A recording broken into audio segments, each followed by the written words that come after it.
Hi chemist, how are you? Today we will start a very important topic. Basically it is not a topic, it is a chapter. This is non-aqueous solvent, acid and bases, and hard and soft acid and bases. There are three chapters which is the syllabus of BSc chemistry, and also this is the chapter which is in syllabus of CSIR NET. तो जैसा कि हम लोग देख रहे हैं कि ये जो तीन चैप्टर है ये हमें बीएससी में और कुछ कुछ यूनिवर्सिटी में भी हो सकता है कि ये एमएससी में भी हमें पढ़ना हो, बट लेकिन अगर हम CSIR नेट की बात करते हैं तो ये तीनों चैप्टर को कंपाइल करके एक सिंगल चैप्टर में इनऑर्गेनिक केमिस्ट्री का जो सिलेबस है उसमें ये दिया हुआ है। तो आज हम लोग डिस्कस करेंगे सिर्फ non aqueous solvent, then after हम लोग acid and base, and then hard and soft acid and base को हम लोग डिस्कस करेंगे।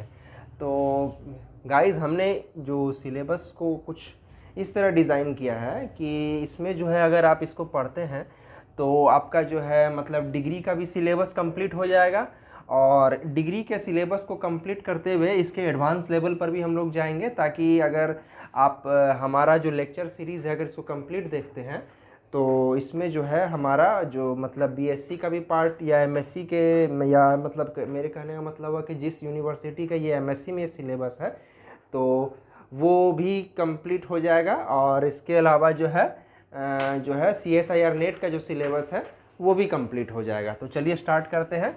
और आज का जो हमारा टॉपिक होगा मीन्स ये जो फर्स्ट चैप्टर को हम लोग डिस्कस करेंगे that is non aqueous solvent. तो चलिए शुरू करते हैं।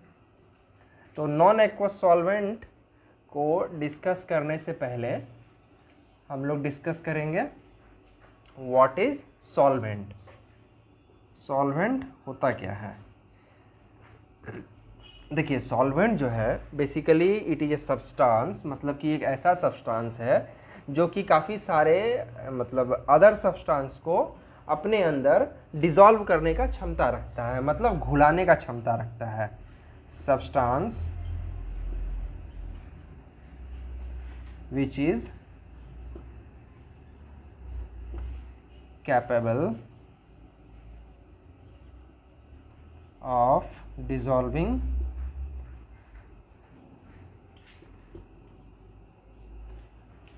many other substances।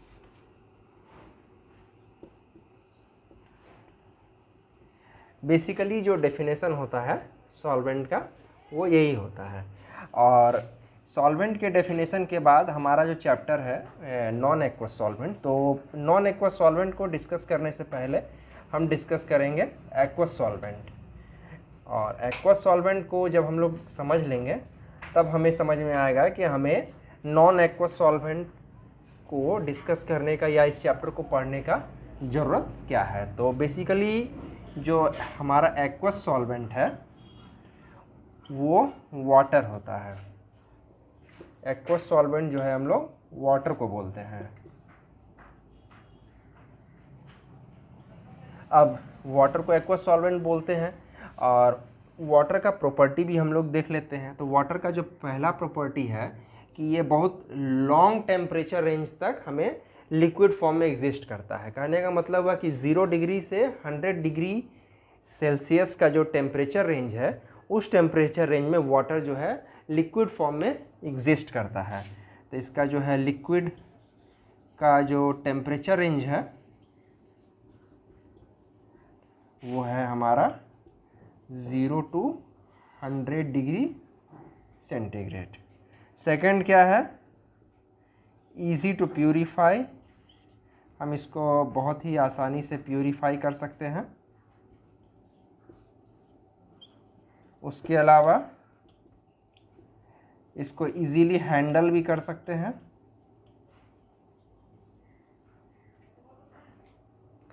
इसको इजीली यूज़ भी कर सकते हैं, इजीली अवेलेबल भी है।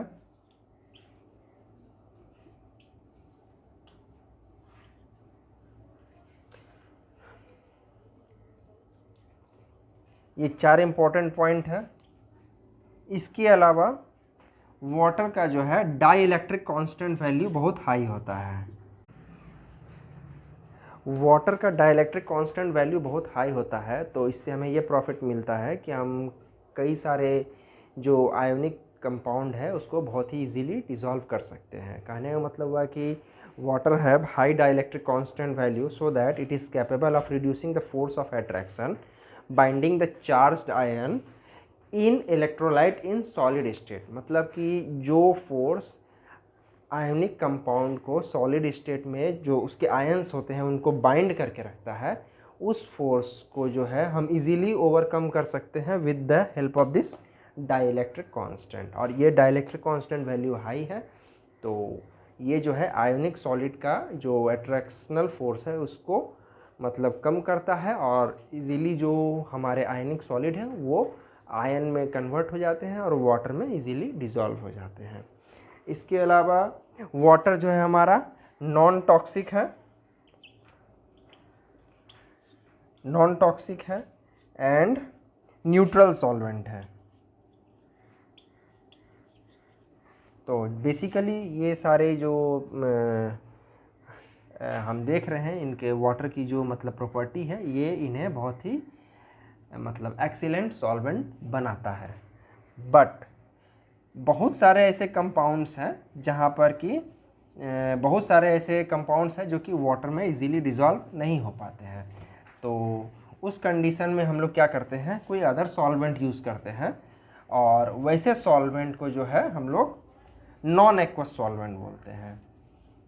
और नॉन एक्वस सॉल्वेंट का जो हमारा डेफिनेशन हो जाएगा वो हो जाएगा the solvent other than water which is capable of dissolving many other substances, या फिर सिंपली हम कह सकते हैं the substance which is used to dissolve the many other substances those to which water can not act as a solvent. मतलब वैसे substance को dissolve करने के लिए जो सॉल्वेंट यूज़ होता है, जिस कंडीशन में वाटर जो है वहाँ पर सॉल्वेंट के फॉर्म में एक्ट नहीं कर सकता है, तो उस जगह पर जो हम दूसरा सॉल्वेंट यूज़ करते हैं वैसे सॉल्वेंट को हम लोग नॉन एक्वस सॉल्वेंट बोलते हैं। और अगर सिंपल लैंग्वेज में बोलें तो वाटर को छोड़ करके जो भी दूसरा सॉल्वेंट यूज़ होता है उस सॉल्वेंट को हम लोग नॉन एक्वस सॉल्वेंट बोलते हैं। मगर कंडीशन ये है कि उस जगह पर वाटर जो है एज ए सॉल्वेंट एक्ट नहीं करना चाहिए।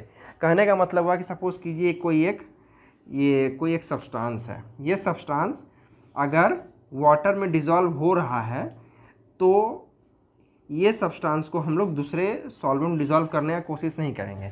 अगर वाटर में डिसॉल्व नहीं हो रहा है उस कंडीशन में अगर हम किसी और सॉल्वेंट में डिसॉल्व कर रहे हैं, तब जाकर के वो सॉल्वेंट जो है यहाँ पर इस सॉल्यूट के लिए नॉन एक्वस सॉल्वेंट के रूप में काम करेगा। तो ये हो गया हमारा नॉन एक्वस सॉल्वेंट का डेफिनेशन। अब हम लोग चलिए स्टार्ट करते हैं type of non aqueous solvent या फिर classification of non aqueous solvent.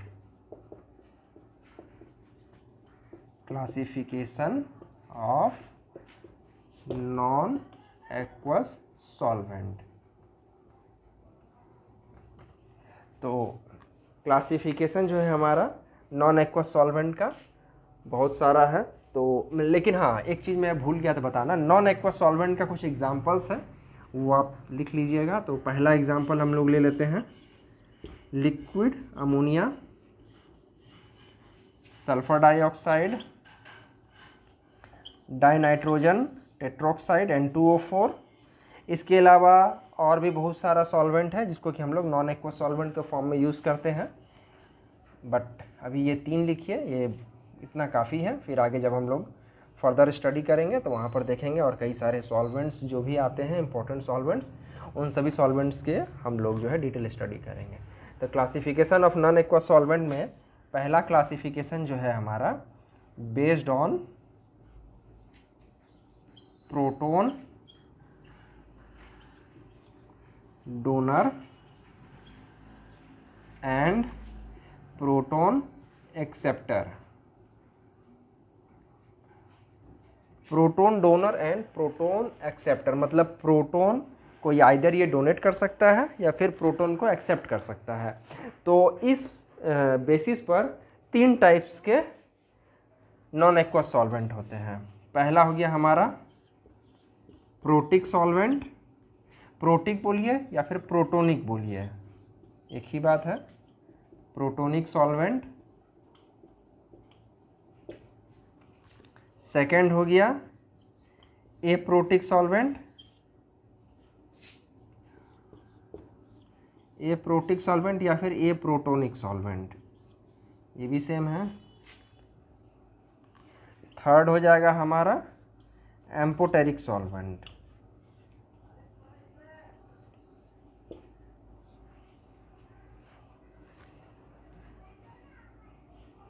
Amphoteric solvent भी बोल सकते हैं या फिर एम्फीप्रोटिक सॉल्वेंट भी बोल सकते हैं।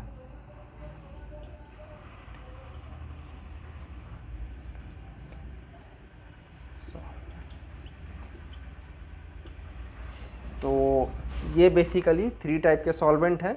अब ये तीनों के डेफिनेशंस हम लोग देखेंगे कि प्रोटिक सॉल्वेंट किनको कहते हैं, एप्रोटिक सॉल्वेंट और एम्फोटेरिक सॉल्वेंट या फिर एम्फीप्रोटिक सॉल्वेंट, दोनों एक ही सॉल्वेंट का नाम है। तो सबसे पहले स्टार्ट करते हैं प्रोटिक सॉल्वेंट से। अब आते हैं प्रोटिक सॉल्वेंट पे। तो प्रोटिक सॉल्वेंट भी 2 टाइप्स के होते हैं। तो फर्स्ट हो गया हमारा protogenic solvent,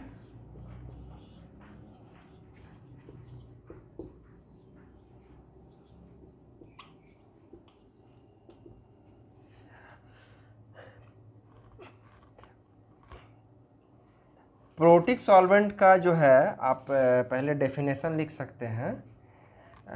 protic solvent are those solvent from which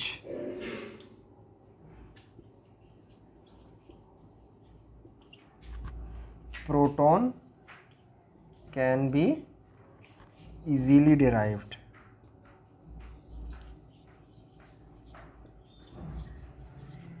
protic solvent का ये डेफिनेशन हो गया, solvent from which protons can be easily derived, ये हमारा प्रोटिक सॉल्वेंट का डेफिनेशन हो गया। एंड प्रोटिक सॉल्वेंट भी जो है 2 टाइप्स के होते हैं। तो फर्स्ट हो गया हमारा protogenic solvent. Protogenic solvent means हो गया प्रोटॉन जनरेट करने वाला सॉल्वेंट, या फिर हम लोग बोल सकते हैं proton donor solvent, proton donor solvent भी बोल सकते हैं। और इसका जो एग्जांपल है हम लोग ले लेंगे, HF हो गया, एसिटिक एसिड हो गया,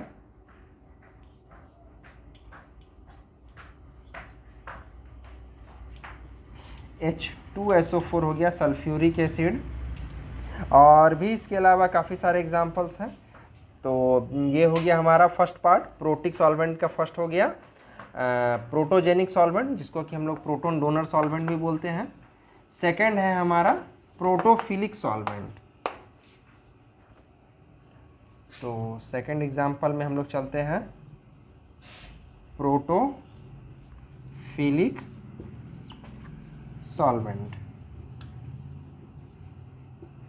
प्रोटोफिलिक सॉल्वेंट बोलिए या फिर प्रोटॉन एक्सेप्टर सॉल्वेंट बोलिए। तो प्रोटॉन एक्सेप्टर सॉल्वेंट भी बोल सकते हैं हम लोग इसको। और प्रोटॉन एक्सेप्टर सॉल्वेंट या फिर प्रोटोफिलिक सॉल्वेंट का एग्जांपल है NH3, N2H4, और भी इसके अलावा बहुत सारा एग्जांपल्स हम लोग ले सकते हैं, लेकिन बट यहाँ पर जो है 2 examples are enough for this type of solvent. अब ये हमारा जो है प्रोटिक सॉल्वेंट का डेफिनेशन ओवर हो गया। प्रोटिक सॉल्वेंट मतलब ऐसा सॉल्वेंट जो कि हम मतलब जिससे कि प्रोटॉन इजीली डिराइव हो सकता है। और प्रोटिक सॉल्वेंट के 2 पार्ट होते हैं, प्रोटोफिलिक एंड प्रोटोजेनिक। प्रोटोजेनिक हो गया हमारा जो प्रोटॉन दे सकता है, प्रोटॉन डोनर, एंड प्रोटोफिलिक हो गया जो प्रोटॉन एक्सेप्ट करता है। तो based on proton donor and proton acceptor का टाइप 1 कंप्लीट हुआ है। सेकेंड टाइप आता है हमारा बी में aprotic solvent. Aprotic solvent, aprotic solvent क्या होता है? तो वैसे सॉल्वेंट जिससे प्रोटॉन जो है हम डिराइव नहीं कर सकते, या फिर ये कह सकते हैं कि वैसे सॉल्वेंट के पास प्रोटॉन होता ही नहीं है, तो वैसे सॉल्वेंट को हम लोग एप्रोटिक सॉल्वेंट बोलते हैं। And from which protons can not be ordinarily derived is called aprotic solvent. Aprotic solvent का मतलब ये हो गया हमारा। अब आते हैं एप्रोटिक सॉल्वेंट के टाइप्स के ऊपर। तो एप्रोटिक सॉल्वेंट जो है, एप्रोटिक सॉल्वेंट भी 3 टाइप के होते हैं। एप्रोटिक सॉल्वेंट का जो टाइप 1 होता है, तो पहले हम लोग ये देखेंगे कि एप्रोटिक सॉल्वेंट जो 3 टाइप के होते हैं उनका बेसिस क्या है। तो जैसा कि अभी हम लोग देखें कि एप्रोटिक सॉल्वेंट वैसा सॉल्वेंट होता है जिससे कि प्रोटॉन डिराइव नहीं कर सकते हैं, बट बहुत सारे ऐसे एप्रोटिक सॉल्वेंट होते हैं जो कि प्रोटॉन को एक्सेप्ट जरूर कर सकते हैं। मतलब हम प्रोटॉन दे नहीं सकते हैं, लेकिन हम प्रोटॉन ले जरूर सकते हैं। तो बेस्ड ऑन द एक्सेप्शन, मतलब excepting of proton, there are 3 types of aprotic solvent. Type 1 होता है हमारा non solvating,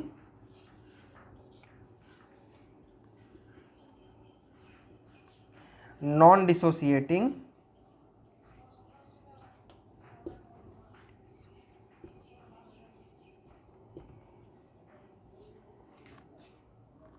non polar.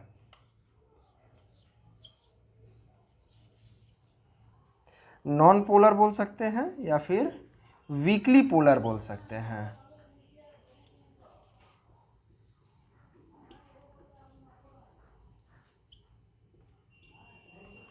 Polar solvent,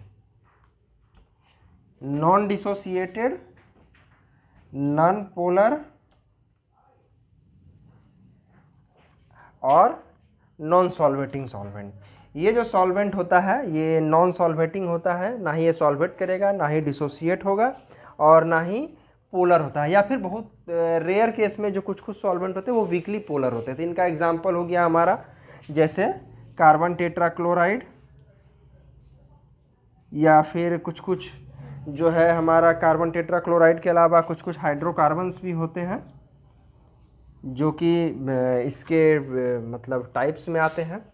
ये फर्स्ट एग्जांपल हो गया। सेकंड एग्जांपल जो है हमारा वो है स्ट्रांगली सॉल्वेटिंग एंड नॉन आयोनाइजेबल। वो जो सॉल्वेंट होते हैं वो हमारा स्ट्रांगली सॉल्वेट हो सकते हैं एंड वो जो है आयोनाइज जो है नहीं होते हैं, या फिर पुअर आयोनाइज्ड होते हैं। तो सेकंड टाइप्स है हमारा स्ट्रॉन्ग सॉल्वेटिंग एंड नॉन आयोनाइज्ड। तो टाइप 2 ये हो गया हमारा। इसमें आता है जैसे DMF हो गया, DMSO हो गया, देन आफ्टर CH3CN हो गया। ये सारे सॉल्वेंट जो है स्ट्रांगली सॉल्वेटिंग है बट नॉन आयोनाइजेबल है। ये सभी आयोनाइज नहीं होते हैं, बट सॉल्वेंट जो है ये इजीली आपका मतलब स्ट्रॉन्ग आयोनाइज्ड में स्ट्रॉन्ग सॉल्वेटेड रहते हैं एंड नॉन आयोनाइजेबल होते हैं। एंड पार्ट 3 जो है हमारा वो है auto ionisable solvent and highly polar. ये जो सॉल्वेंट होते हैं ये हाईली पोलर होते हैं एंड ऑटो आयोनाइज्ड होते हैं। मतलब ये ऑटोमेटिक आयोनाइज हो सकते हैं, ऑटो आयोनाइजिंग। ये सॉल्वेंट का भी एग्जांपल बहुत ही इम्पोर्टेंट है, जैसे POCl3 हो गया, IF5 हो गया मतलब आयोडीन पेंटाफ्लोराइड हो गया, या फिर आपका जो है BRF3 हो गया, या फिर BRF5 हो गया। तो वो सारे सॉल्वेंट जो है, ये सभी सॉल्वेंट ऑटोमेटिकली आयोनाइज होते हैं और ये सब हाईली पोलर होते हैं।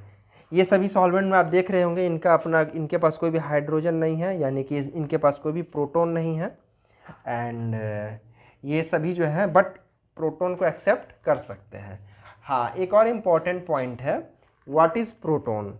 देखिए हम लोग यहाँ पर पढ़ तो रहे हैं based on proton donor, proton acceptor, proton, but what is proton. तो प्रोटॉन तो आप लोग जानते होंगे, सीधा unit positive charge having charge equal to 1.6 into 10⁻⁻19 coulomb of positive charge. But हम लोग जो है प्रोटॉन का जो केस लेते हैं वो H+ लेते हैं। H+ क्यों लेते हैं, और वैसे हाइड्रोजन का पॉजिटिव चार्ज होना चाहिए जिनका मास जो है 1 होता है, क्योंकि हाइड्रोजन में क्या होता है कि 1 पॉजिटिव चार्ज होता है, 1 नेगेटिव चार्ज होता है, और इसका जो है बट इसमें न्यूट्रॉन्स नहीं होते हैं। तो न्यूट्रॉन्स इसमें नहीं होते हैं, और जब हम इसका इलेक्ट्रॉन को आउट कर देते हैं तो इनके पास बच जाता है सिर्फ और सिर्फ एक प्रोटॉन। तो इसलिए हम लोग जो है H+ को प्रोटॉन के फॉर्म में यूज़ करते हैं। तो जितने भी प्रोटॉन एक्सेप्टर, प्रोटॉन डोनर का जितना भी केस आ रहा है, तो वहाँ पर हाइड्रोजन का वो आइसोटोप जिसका मास 1 है, वैसे आइसोटोप का जब ये पॉजिटिव चार्ज में इनके अंदर प्रेजेंट रहेंगे, यानी एक्साइटेड स्टेट में जब इनका एक इलेक्ट्रॉन निकल चुका रहेगा, तब ये जो स्पीसीज़ होगा इसको हम लोग एज अ प्रोटॉन जो है ट्रीट करेंगे। तो अभी हम लोगों ने इसका जो है सेकेंड पार्ट देखा based on proton donor and proton acceptor के हिसाब से जो है। अभी सेकेंड पार्ट हम लोग देख रहे थे एप्रोटिक सॉल्वेंट। अब नेक्स्ट जो है एंड लास्ट हम लोग डिस्कस करेंगे amphoteric solvent.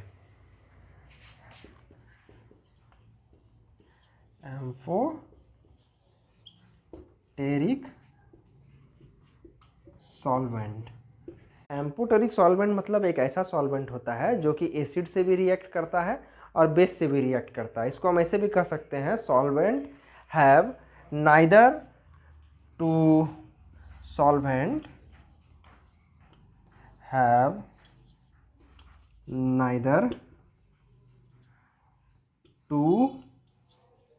neither have a tendency to gain electron,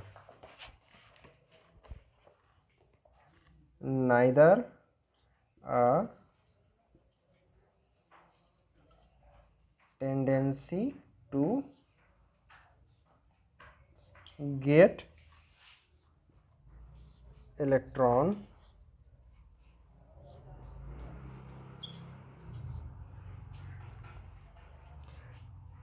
nor a strong tendency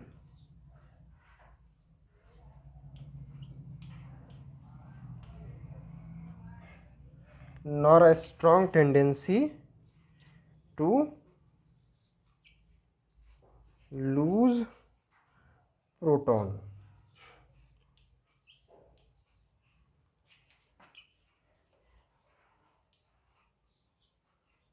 इसका एग्जांपल हम लोग ले सकते हैं वाटर C2H5OH। तो आप देख सकते हैं ये एम्फोटेरिक सॉल्वेंट का डेफिनेशन है। Solvent have neither a tendency to get electron और nor a strong tendency to lose proton. इसका एग्जांपल में वाटर हो गया या फिर इथेनॉल हम लोग ले सकते हैं। तो इसका एक और सिंपल लैंग्वेज में अगर हम बोलना चाहें तो ऐसे बोल सकते हैं कि वैसा सॉल्वेंट जो कि एसिड के साथ भी इंटरेक्शन कर सकता है और बेस के साथ भी इंटरेक्शन कर सकता है, या फिर एसिड के साथ भी रिएक्ट करता है और बेस के साथ भी रिएक्ट करता है। तो ये हो गया हमारा classification based on proton donor and proton acceptor के केस में। मतलब अगर हम क्लास मतलब based on proton donor and proton acceptor का कंडीशन यूज़ करते हैं तो ये 3 टाइप के सॉल्वेंट होते हैं। अब नेक्स्ट है हमारा solvent based on acidity and basicity. तो based on acidity and basicity, तो इसके हिसाब से भी हमारे 2 टाइप्स के सॉल्वेंट होते हैं। सॉल्वेंट फर्स्ट हो गया हमारा एसिडिक सॉल्वेंट और सेकंड होता है हमारा बेसिक सॉल्वेंट। एसिडिक सॉल्वेंट वैसा सॉल्वेंट हो गया जो कि इजीली प्रोटॉन डोनेट कर सकता है, और बेसिक सॉल्वेंट जो है वो मतलब प्रोटॉन को इजीली एक्सेप्ट कर सकता है या फिर they have strong affinity for proton. तो एसिडिक सॉल्वेंट का जो एग्जांपल हो गया हमारा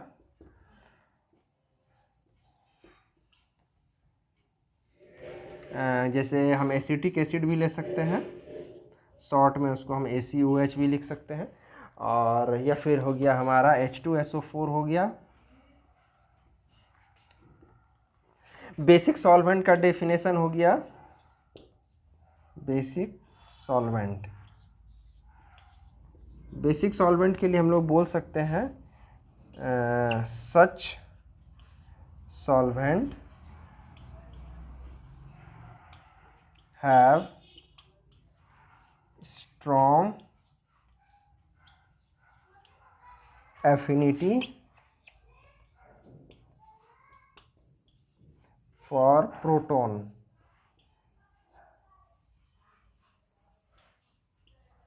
is called basic solvent। और इसका एग्जांपल हम लोग ले सकते हैं अमोनिया,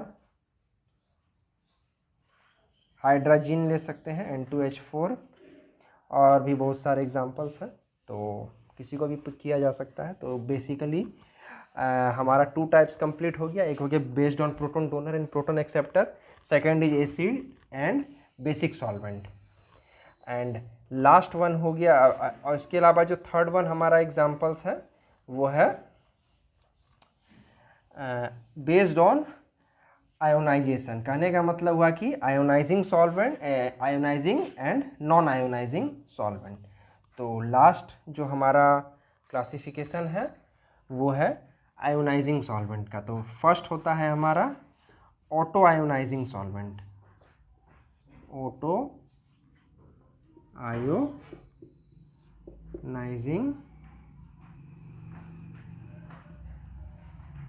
सॉल्वेंट।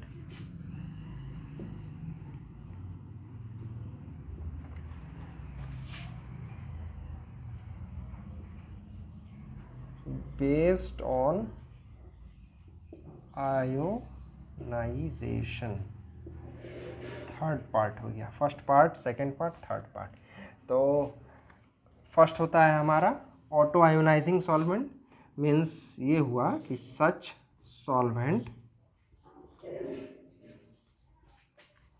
में अंडरगो ऑटो आयोनाइजेशन,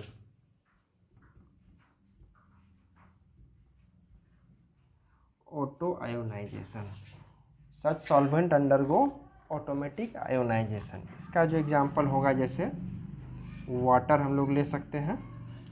तो वाटर का देखिए ऑटो आयोनाइजेशन कुछ इस तरह होता है। वाटर जो है जब ब्रेक होगा तो हाइड्रोनियम आयन में ब्रेक करेगा प्लस हाइड्रोक्साइड आयन में ब्रेक करेगा। सल्फर डाइऑक्साइड जब ऑटो आयोनाइज होता है तो ये SO1 2- प्लस SO3 2- में ब्रेकअप होता है। थर्ड वन हम लोग ले सकते हैं ammonia, liquid ammonia. Liquid ammonia जब ऑटो आयोनाइज होते हैं तो ये ammonium ions and amide ion में कन्वर्ट होते हैं, NH4 प्लस NH2-। तो ये हो गया हमारा based on ionising solvent, means based on ionisation. तो फर्स्ट हो गया हमारा ऑटो आयोनाइजिंग सॉल्वेंट। इसके कुछ प्रॉपर्टीज़ होते हैं। फर्स्ट हो गया ये जो जितने भी ऑटो आयोनाइज सॉल्वेंट होते हैं वे सभी पोलर होते हैं, और सेकेंड जो है इनका डाइलेक्ट्रिक कांस्टेंट वैल्यू हाई होता है,